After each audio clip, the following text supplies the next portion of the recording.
So you finish recording a song or a bunch of songs and you want to send them out to an engineer to mix. What's the best way to do that? I'm going to show you how I would do it on Pro Tools because that's my DAW of choice, but you can apply everything I'm going to talk about to the DAW that you use. Okay, so open up your session and take a look at your audio files and the tracks in your session. I like to set up the session so that related tracks are next to each other. For example, in this session you have the drums, followed by the bass guitar, then the electric guitars,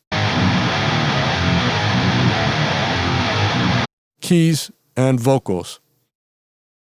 I've got the tracks color-coded here so it's easy to see where everything is, but it's up to you how you want to organize your session.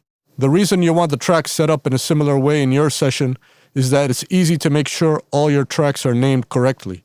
And that's the first thing you have to do. Make sure your tracks are named properly in a format that's easy to understand. It's good if you number the tracks as well to keep things organized. Just make sure that the engineer will know without a doubt what each track is. Make it as clear as possible. So the easiest way to explain this is to go through this simple 20-track session and take a look at how I name some of the tracks. I'll read out some of the track names and you can have a look at the rest. So I started with the drums first, and my first track is labeled 01 Kick In, which is of course a mic inside the kick drum. Track 2 is labeled 02 Kick Sub, which is a sub mic outside the kick. Notice how all the track names are very easy to understand. Track 3 is 03 Snare Top. Track 4 is 04 Snare Bottom.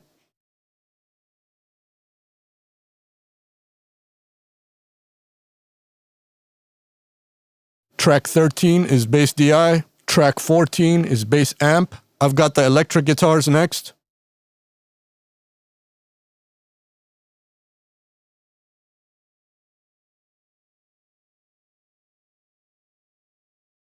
Track 18 Piano. And tracks 19 and 20 are the vocals. So that's just an example of how to name the tracks. If you look at these track names, it's pretty obvious what they are. Any engineer around the world will know exactly what they are. So that's what you want to do. You want to make the track names 100% foolproof. Also, if you're sending the mix engineer an album or an EP to mix, and you have a lot of the same instruments from song to song, try to be consistent with how you name the tracks. As an example, if there's the same drum setup for each song, make sure track 01 is labeled Kick In and track 02 is Kick Sub, and so on for every song on the album or EP. Try to stay consistent with how you name your tracks. Before I go on to the next step, I just want to mention that it's a good thing to send the guitar and bass DI tracks, just in case the mix engineer needs to use them for whatever reason. Maybe my recorded guitars don't sound that good, and the engineer wants to reamp the guitars because they can do a better job. It also helps in case there's a need for editing. Okay, now that you named all your tracks properly, we can go on to the next step. Remove any files, regions, or clips that you don't want in your song. Don't assume that the person mixing your song knows what you want to include or not include in the mix. Delete everything that you don't want in your final mix. So going back to my session here, on this guitar track, there's some noise that I don't want as part of the song. So I'm just going to get rid of it. Don't forget to add fades when necessary. Here on the vocal track, there's a cough I want to remove. I'll get rid of it and add a quick fade. Don't forget to add fades because we don't want any clicks or pops, and that brings me to the next thing you should do. Make sure all edits have appropriate fades and crossfades. Of course, you have to make sure your edits are good in the first place and any punch-ins or vocal comps have been properly edited, but that's beyond the scope of this video. I'm assuming that your edits are good, so you just need to be certain that you have fades and crossfades in the right places to avoid clicks and pops. I'll show you an example. Here are the drum tracks where a punch-in was performed. If I don't add the crossfade in the transition, you'll get a pop between the audio clips. So I'll add a crossfade and the transition becomes smooth and the pop is gone. I want to make sure all my edits in my session are smooth and have appropriate crossfades. So go and check every single edit in your session and make sure fades and crossfades are where they should be. I usually like to use the tab button in Pro Tools with tab to transients off to go from clip to clip and make sure I've got crossfades in between clips.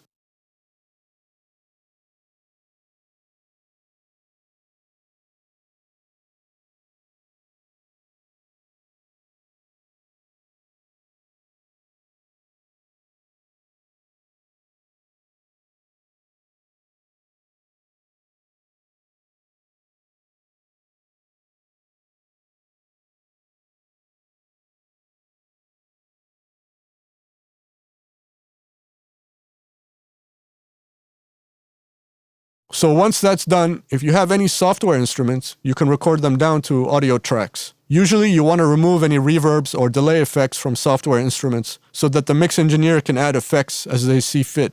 Unless, of course, the effect is an essential part of the sound of the track and it must be there for it to sound the way you want it to. So I'll show an example of recording down an instrument track to an audio track. I have a piano software instrument here which sounds like this. I'll open up the plugin, look for the effects control, and turn off the reverb. So now the piano is dry and sounds like this.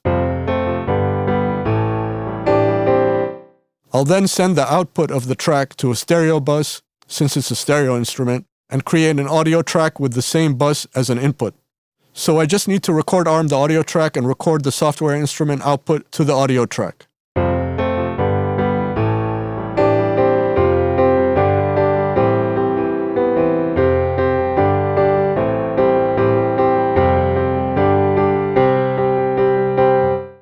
Now there are situations where you want to send the mix engineer the MIDI files that you use to trigger the software instrument. Maybe you don't like the sound of the software instrument, but it's the only one you have. Maybe the mix engineer has a much better sounding instrument that they would prefer to use.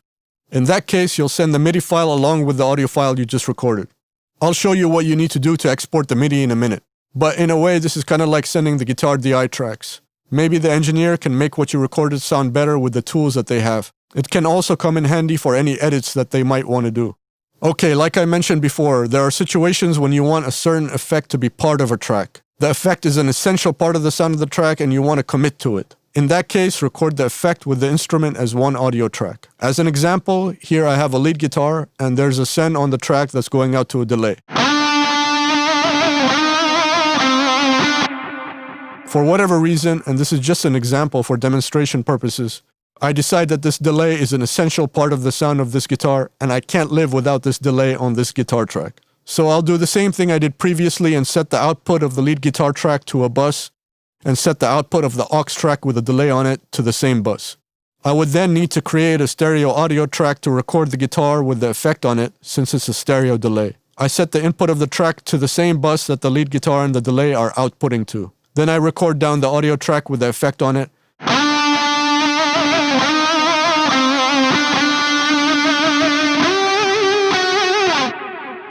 And now I've printed the effect as part of the lead guitar track.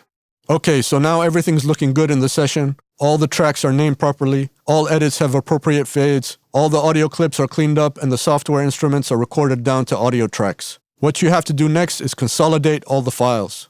Make a selection that covers all tracks in the session. I like to make the selection using grid mode in Pro Tools because then when all the files are imported, they will line up to the tempo grid. Make a selection a bar or two before the song starts, till the end of the session a bar or so after the session ends. In my example session, the song starts on bar 3, so I'll just make a selection to the beginning of the session. On Pro Tools, the shortcut is Option-Shift-3, or you can go to the Edit menu and choose Consolidate. Now what happens is that each track only has one clip, and all the clips in the session are named according to what you named the tracks. These are basically the audio files that you will send to the mix engineer. To find these files, go to the Audio Files folder in your Session folder and sort by date modified so you'll see the clips that you just consolidated come up first. Create another folder to put these files in and name it the title of the song. And if you're sending more than one song for an EP or album, number it according to what order the song will be on the album. In this case, I'll name it 01 since it's the first song on the album, and the name of the song is Mix This. So then you can copy the audio files you just created to this folder.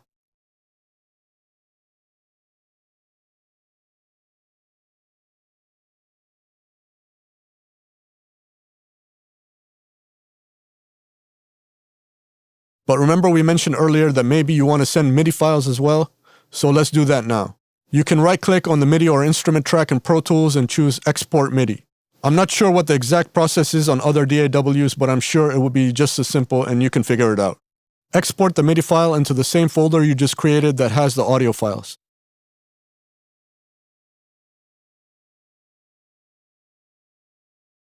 Now another thing that you should do that will be very helpful to the mix engineer is to send a tempo map of the session. The easiest way to do this is to send a MIDI file. In this case, we're already sending a MIDI file, so the engineer will get the tempo map automatically. But if our session had no MIDI file that we wanted to send, all we have to do is to create a dummy MIDI track with nothing on it. The track doesn't have to have any MIDI notes on it. It can be blank. We just go to File, Export MIDI, and it will export a blank MIDI file that only has the tempo and time signature information on it, as well as the markers. And that's a great thing for the mix engineer. That'll help them out a lot.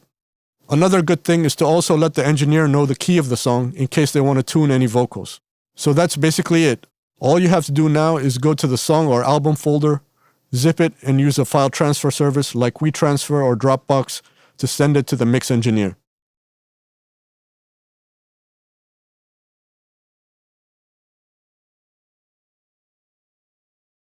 Now I want to mention there are other ways to send your session to a mix engineer.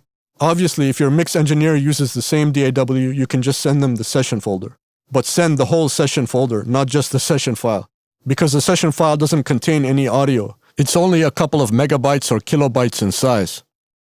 You can also use file formats like OMF and AAF, which work when you want to move a session between two incompatible DAWs. There are videos on YouTube which will help you with exporting your session to one of these formats. But what I like about the way I showed you is that it forces you or the recording engineer to clean up the session, name tracks properly, and to commit to the edits that they want to commit to. So you're making it easier for the mix engineer who doesn't have to worry about cleaning up your session or trying to figure out what each track is. Doing it this way will force you to become a better recording engineer and make better choices. So the last thing I want to show you is what happens when we import all the files that we want to send to the mix engineer to a new blank session. I'll open up a new session. This is a 48 kHz 24-bit session, which is the same format as our recorded audio. You can easily check the sample rate and bit depth of the audio files in the Finder window or using the Pro Tools workspace window.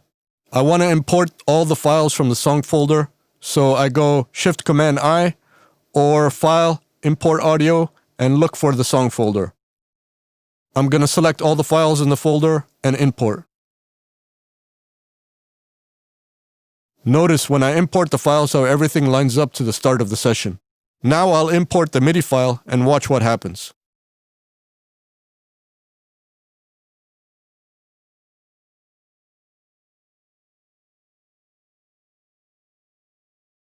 I get the tempo map, time signatures, and all my markers back.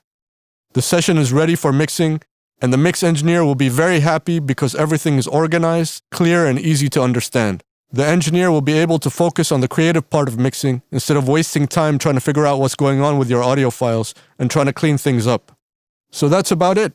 This is my first tutorial, so thank you for watching. I hope you got something out of it, and if I missed anything, please let me know in the comments section. Thanks for watching.